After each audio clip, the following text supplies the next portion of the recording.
Hi everyone, welcome to Learn Commerce once again.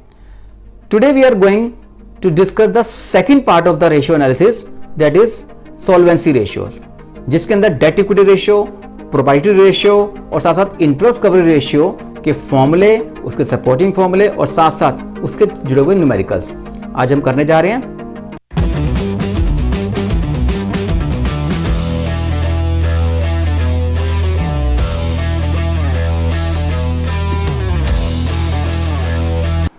इसके बाद ये हमारी फर्स्ट कैटेगरी खत्म होती है जिसमें करंट रेशियो और लिक्विड रेशियो को सॉल्व किया। हमारे पास सेकंड जो कैटेगरी है वो है सॉल्वेंसी रेशियोज की। सॉल्वेंसी रेशियोज में हमने 4 रेशियोज हैं। पहली है डेट इक्विटी रेशियो, नाम से ही है डेट इक्विटी, मतलब डेट को ऊपर इक्विटी को नीचे रखना है। मैंने आपको ऑलरेडी बता दिया था कि डेट के अंदर नॉन करेंट लायबिलिटीज होती हैं और इक्विटी को हम शेयर होल्डर फंड्स बोलते हैं। मीन्स डेट और इक्विटी को डिवाइड कर दोगे तो डेट इक्विटी रेशियो आ जाएगी। एक रेशियो है प्रोप्राइटरी रेशियो। प्रोप्राइटरी रेशियो निकालने के लिए हम इक्विटी को न्यूमरेटर में और टोटल एसेट्स को नीचे रखेंगे। तो equity upon total assets, equity वही शेयर होल्डर फंड्स हो गया और टोटल एसेट्स वही फिक्स्ड एसेट्स करंट एसेट्स, मैंने ऑलरेडी चीज़ बता दी। तीसरी चीज़ है total assets to debt ratio. Total assets हमारे पास ऊपर आएंगे और डेट नीचे आएगा। तो नाम से देखो, डेट इक्विटी रेशियो निकालनी है तो debt upon equity, total assets to debt ratio निकालनी, total assets upon debt, proprietary ratio निकालनी है तो इक्विटी अपॉन टोटल एसेट्स। अब इन तीनों का मतलब पता चल गया कि डेट के अंदर क्या क्या आता है। डेट के अंदर यानी कि लॉन्ग टर्म जो लायबिलिटीज़ हैं, नॉन करेंट लायबिलिटीज़ हैं, ये हम ऑलरेडी यहाँ पर बता चुके हैं। ये वाली long term loans, long term provisions, ठीक है ना। लॉन्ग टर्म लोन्स और लॉन्ग टर्म प्रोविजंस को ऐड करके आप डेट वाला पार्ट यानी कि नॉन करेंट लायबिलिटी लेते हो। उसके बाद इक्विटी के अंदर शेयर होल्डर फंड्स आते हैं और शेयर होल्डर फंड्स निकालने के लिए शेयर कैपिटल में रिजर्व एंड सरप्लस से निकल सकता है, और एक फॉर्मूला और बताऊंगा उससे भी निकल सकता है, अभी बताता हूँ उसको बारे में भी। और साथ साथ आपको अगर टोटल एसेट्स चाहिए तो उसके निकालने के 2 तरीके बताए। टोटल एसेट्स निकालने के लिए fixed assets plus current assets हैं, यानी नॉन करंट एसेट्स और करंट एसेट्स, और साथ साथ टोटल डेट में इक्विटी ऐड करके भी निकाल सकते हैं। ठीक, अच्छा। उसके अलावा एक रेशियो और आएगी, वो है इंटरेस्ट कवरेज रेशियो। इसको यूज़ करेंगे, लेकिन इसका फॉर्मूला है profit before interest tax and dividend, यानी कि इंटरेस्ट टैक्स और डिविडेंड देने से पहले हमारा प्रॉफिट कितना था उससे डिवाइड करना है, उसको डिवाइड करना है interest on long term loan. जो आपका डेट वाला पार्ट है, जो लोन्स हैं, डिबेंचर्स हैं, उस पर कितना इंटरेस्ट बनता है, तो profit before interest tax and dividend को डिवाइड करना है interest on loans, long term loan से, तो आपका इंटरेस्ट कवरेज रेशियो आएगी। अब इस सॉल्वेंसी रेशियोज को पढ़ने के लिए एक चीज़ और पढ़ते हैं, कैपिटल एम्प्लॉयड क्या होता है। कैपिटल एम्प्लॉयड मतलब फर्म ने कितना पैसा लगाया है बिजनेस के अंदर। अब कैपिटल एम्प्लॉयड निकालने का हमारे पास ये जो 2-3 तरीके दे रखे हैं, मैं आपको बता रहा हूँ। मेनली जो कैपिटल एम्प्लॉयड होता है वो होता है fixed assets plus working capital. Fixed assets plus working capital. अब ये फिक्स्ड, ये वाला फॉर्मूला लिखा देखो यहाँ पर, फिक्स्ड एसेट्स यानी कि नॉन करंट एसेट्स और वर्किंग कैपिटल, और वर्किंग कैपिटल वैसे निकलता है यानी कि CA माइनस CL करके। ओके, तो ये हो गया कैपिटल एम्प्लॉयड निकालने का तरीका। और यहाँ पर भी लिखा हुआ है वही सेम चीज़, total assets minus current liabilities, क्योंकि देखो इसमें हम फिक्स्ड एसेट्स में करंट एसेट्स प्लस और करंट लायबिलिटीज, इस फॉर्मूले को और खोलते हैं तो फिक्स्ड प्लस करंट बन जाएगा आपका टोटल एसेट्स। ये आपका फॉर्मूला टोटल एसेट्स का हो गया, और करंट लायबिलिटी माइनस करनी है। मतलब टोटल एसेट्स में से करंट लायबिलिटीज माइनस करके कैपिटल एम्प्लॉयड निकाल सकते हैं, या फिर वही जो आपके फिक्स्ड एसेट्स हैं, फिक्स्ड एसेट्स भी नेट फिक्स्ड एसेट्स यानी कि डेप्रिसिएशन माइनस करने के बाद, तो नेट फिक्स्ड एसेट्स में वर्किंग कैपिटल ऐड करके भी कैपिटल एम्प्लॉयड निकाल सकते हैं। बट एक तरीका और है जो मैं आपको बता रहा था, ये बताता हूँ। तो कैपिटल एम्प्लॉयड निकालने के लिए हम फॉर्मूला यूज़ करते हैं डेट और इक्विटी, लायबिलिटी साइड से डेट प्लस इक्विटी। ये डेट प्लस इक्विटी यही है। देखो डेट आपका हो गया नॉन करंट लायबिलिटी, ये वाला पार्ट, और इक्विटी हो गई शेयर होल्डर फंड। ये फॉर्मूला इस नाम से लिखा हुआ है, लेकिन हम डेट प्लस इक्विटी से भी इसको निकाल सकते हैं। तो जो हमने यहाँ पे यूज़ किया है डेट और इक्विटी वाले सारे पार्ट, तो वहाँ से अगर आपको चीज़ मिसिंग हो तो निकाली जा सकती है। ओके, तो एक बार रिवीजन देखो, डेट इक्विटी रेशियो के लिए डेट अपॉन इक्विटी, डेट का मतलब नॉन करेंट लायबिलिटी, इक्विटी का मतलब share holder funds. Proprietary ratio के लिए इक्विटी को टोटल एसेट से डिवाइड करना है, इक्विटी मतलब शेयर होल्डर फंड्स, निकालने का तरीका वही share capital plus reserve and surplus. और हाँ, जैसे बताया कि इक्विटी अगर गिवन ना हो तो इक्विटी निकालने के लिए ये भी यूज़ कर सकते हो। मीन्स कैपिटल एम्प्लॉयड गिवन हो तो कैपिटल एम्प्लॉयड में से डेट माइनस करके भी इक्विटी निकाली जा सकती है। तो इक्विटी निकालने का तरीका ये भी हो गया। एक तो हो गया share capital plus reserve and surplus, और एक हो गया कैपिटल एम्प्लॉयड में से डेट माइनस करके जो भी चीज़ गिवन हो उसको यूज़ किया जा सकता है। और total assets to debt ratio में टोटल एसेट्स न्यूमरेटर में और डेट का पार्ट नीचे। ठीक है, अब इन रेशियोज़ को ज़रा कवर करते हैं एक न्यूमेरिकल के थ्रू।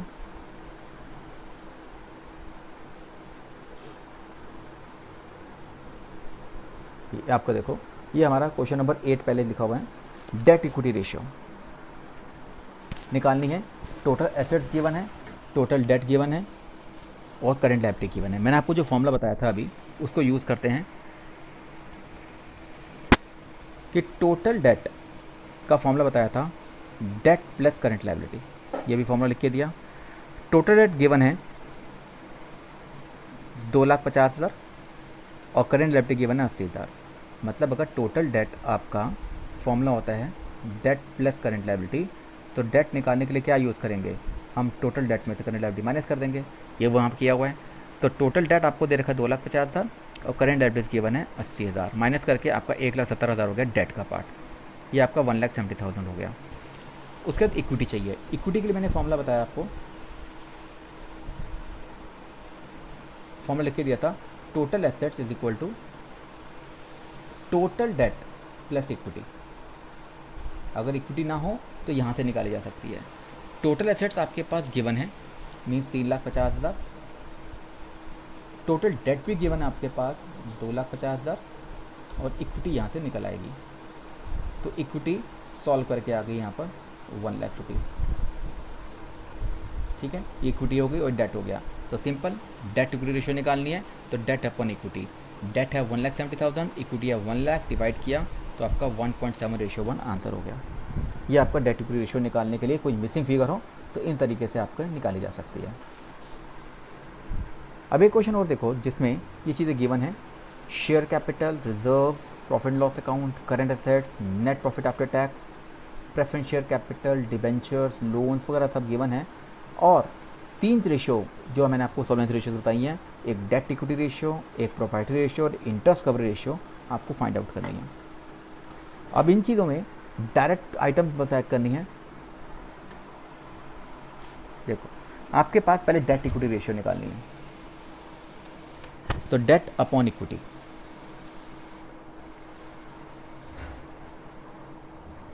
डेट में अब क्या क्या आएगा, ये देखो यहाँ लिखा है डेट इक्विटी रेशियो निकालने के लिए डेट अपॉन इक्विटी। डेट के अंदर देखो आइटम कौन कौन सी आएंगी, इसमें आते हैं लॉन्ग टर्म लायबिलिटीज, मतलब डिबेंचर्स, लोन्स, बोरोइंग्स, प्रोविजन सब आएगा। तो एक तो डिबेंचर्स हो गए 50,000 रुपये के और लोन हो गया 15,000 रुपये का। तो ये डेट के अंदर डिबेंचर्स और लोन्स आ गए जिनको ऐड करके डाल दिया, ये आ गया 60, 50,000 और 1,50,000 यानी 2,00,000 रुपये हो गए। ओके, ये हो गया हमारा डेट वाला part.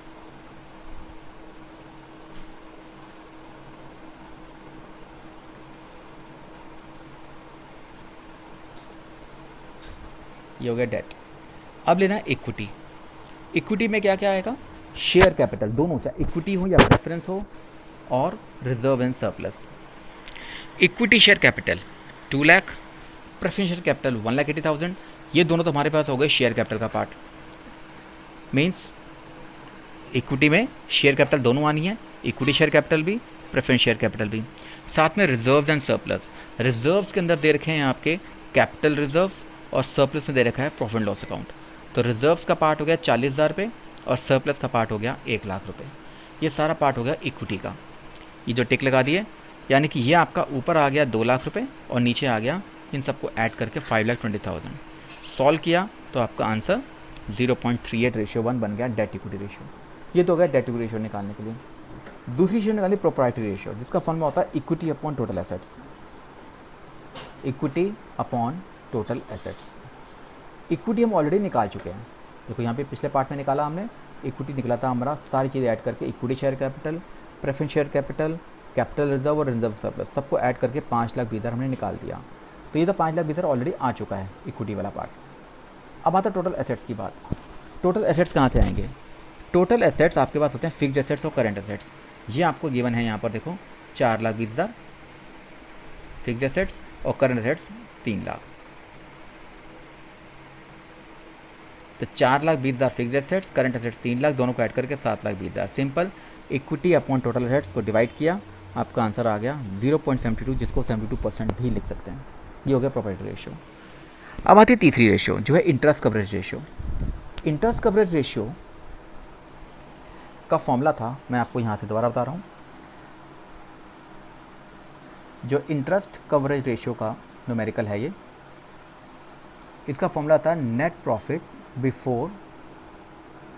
Before interest, tax and dividend, और डिवाइड करना है आपने इंटरेस्ट ऑन लोन्स यानी लॉन्ग टर्म लोन से। अब यहाँ पर एक चीज़ ध्यान रखनी है, ये जो हमारा नेट प्रॉफिट बिफोर इंटरेस्ट वाला पार्ट है, इसको सॉल्व कैसे करते हैं। देखो, ये जो net profit before interest and tax की बात लिखी हुई है, इसमें से पहले माइनस किया जाता है interest. Net profit before interest and tax में से इंटरेस्ट माइनस करके हम निकलता है हमारा नेट प्रॉफिट बिफोर टैक्स। देखो, मीनिंग ये है कि अभी वो नेट प्रॉफिट है जिसमें ना तो इंटरेस्ट पे किया है, ना टैक्स पे किया है, ना ही डिविडेंड पे किया है। सबसे पहले हम इंटरेस्ट माइनस करेंगे। इंटरेस्ट देने के बाद जो हमारा प्रॉफिट बचेगा नेट प्रॉफिट बिफोर टैक्स, क्योंकि इंटरेस्ट पे कर दिया। इसमें से अब टैक्स माइनस करेंगे सेकंड नंबर पे, तो हमारा निकलेगा नेट प्रॉफिट आफ्टर टैक्स, और उसके बाद डिविडेंड पे किया जाता है। लेकिन अभी हम इसी चीज़ को देख रहे हैं क्योंकि आपको यहाँ पर net profit after tax given है। अगर net profit after tax question में गिवन है, मीन्स आपके पास ये वाला पार्ट गिवन है, तो आपको पहले टैक्स प्लस करना है तो नेट प्रॉफिट बिफोर टैक्स आ जाएगा, फिर इंटरेस्ट प्लस करना है तो net profit before interest and tax आ जाएगा। तो आपके पास रिवर्स चलना है, क्योंकि आपको net profit after tax given है और नेट प्रॉफिट बिफोर टैक्स, आपको net profit before interest and tax आपको चाहिए इस न्यूमेरिकल के अंदर। तो आपको क्या करना है, पहले टैक्स प्लस करना है और बाद में इंटरेस्ट प्लस करना है, तो ये चीज़ आपकी निकल के आ जाएगी। अब देखो, आपके पास नेट प्रॉफिट आफ्टर टैक्स तो गिवन है और कहा जा रहा है कि टैक्स प्लस करना है। तो टैक्स है कितना? टैक्स है 40%, यहाँ गिवन है। अब 40% किसका? 40% किसका निकालें? 40% जो निकलता है टैक्स, वो इस पार्ट का निकलता है जो कि क्वेश्चन में है ही नहीं। ओके, तो ये आपको पहले तो फाइंड आउट करना पड़ेगा, टैक्स निकलना है जो, तो पहले ये फाइंड आउट भी करना है। तो क्या करेंगे, देखो, लेट नेट प्रॉफिट, इसको, इस वाले पार्ट को नेट प्रॉफिट बिफोर टैक्स को हम x मान लेते हैं। नेट प्रॉफिट बिफोर टैक्स को x माना, जिसमें से टैक्स माइनस करना है जो कि है 40%। ओके, इनकम टैक्स दे रखा 40%, इसमें से आप इनकम टैक्स माइनस करोगे जो कि है 40% of x। Net profit before tax में से टैक्स माइनस करके निकलता है नेट प्रॉफिट आफ्टर टैक्स। ये मैंने आपको यहाँ लिखा कि नेट प्रॉफिट बिफोर टैक्स में टैक्स माइनस करें, नेट प्रॉफिट आफ्टर टैक्स निकल आएगा। और ये जो फिगर आएगी वो आएगी x माइनस, इसको सॉल्व कर लेते हैं, 2 5, तो बनता है 2x/5, जो सॉल्व हो जाता है हमारा 3x/5 के बराबर। और नेट प्रॉफिट आफ्टर टैक्स आपको क्वेश्चन में गिवन है 50,400। ओके, तो ये 50,400 इसके सामने रखा हमने, 50,400 इज इक्वल टू 3x/5। तो x की वैल्यू आ जाएगी 50,400 इंटू 5/3। सॉल्व कर लेंगे, 13800 और 84,000 आपका x आ गया। x क्या था? वो था net profit before tax. Net profit यहाँ लिख देता हूँ मैं, नेट प्रॉफिट बिफोर टैक्स आपका निकल आया 84,000, और उसमें अब आपको प्लस करना है इंटरेस्ट, ताकि ये चीज़ निकल आए। अब इंटरेस्ट कैसे निकलेगा? इंटरेस्ट आपका जो लॉन्ग टर्म लोन के ऊपर है, देखो यहाँ पर इंटरेस्ट जो हैं वो दो हैं, ये भी इंटरेस्ट डिबेंचर्स के ऊपर है, इंटरेस्ट लॉन्ग टर्म लोन के ऊपर है। तो इंटरेस्ट का पार्ट निकाल लेते हैं। 50,000 का 12% यहाँ अलग से निकाल लेते हैं। जो इंटरेस्ट है आपका वो है 12% ऑफ 50,000 और 10% ऑफ 1,50,000।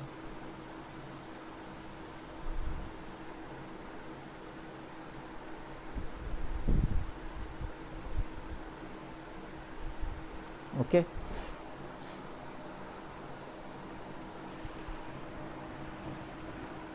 इसको निकाल लेते हैं।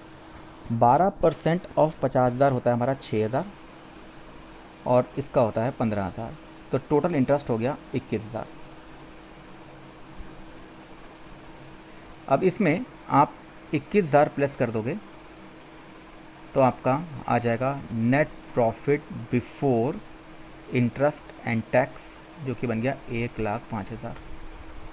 ओके, तो पहले हमने net profit after tax use किया और वहाँ से टैक्स प्लस करके आपके पास टोटल आ गया नेट प्रॉफिट बिफोर टैक्स निकल आया आपका 84,000 और उसमें इंटरेस्ट प्लस करके net profit after before interest and tax निकल आया। मैं दोबारा एक चीज़ बता रहा हूँ कि आपके पास जो टैक्स निकलना है वो नेट प्रॉफिट बिफोर टैक्स पे निकलना है। Net profit before tax question में गिवन नहीं है, नेट प्रॉफिट क्वेश्चन में गिवन नहीं है, इसलिए उसको एक्स माना। उसमें से टैक्स का 40% रेट माइनस करके आपका इक्वेशन में पुट करके आपका आंसर आ गया x इज इक्वल टू 84,000। वो x net profit before tax है। उस नेट प्रॉफिट बिफोर टैक्स में इंटरेस्ट प्लस करके हमारा net profit before interest and tax आ गया, जो आपको यहाँ पे चाहिए। तो मतलब net profit before interest and tax आपका आ गया इसमें 1,05,000। ओके, और इंटरेस्ट आपको ऑलरेडी निकला हुआ है 21,000 जो हमने निकाला है। तो 1,05,000 को 21,000 से डिवाइड कर दो, आपका आंसर 5 आ जाएगा। तो इंटरेस्ट कवरेज रेशियो का फॉर्मूला है net profit before interest and tax upon fix interest charges. Interest on loan के ऊपर है, बोरेंग्स के ऊपर है, डिबेंचर्स के ऊपर है, तो इसको डिवाइड करके आपका 5 इंटरेस्ट कवरेज रेशियो आंसर आ गया। ठीक है, ये आपके पास सॉल्वेंसी रेशियोज़ के मेरे बारे में मैंने आपको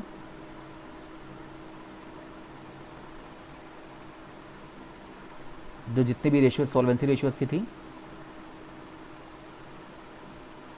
date equity ratio, proprietary ratio, total assets to debt ratio और इंटरेस्ट कवरेज रेशियो के बारे में आपको मैंने समझा दिया।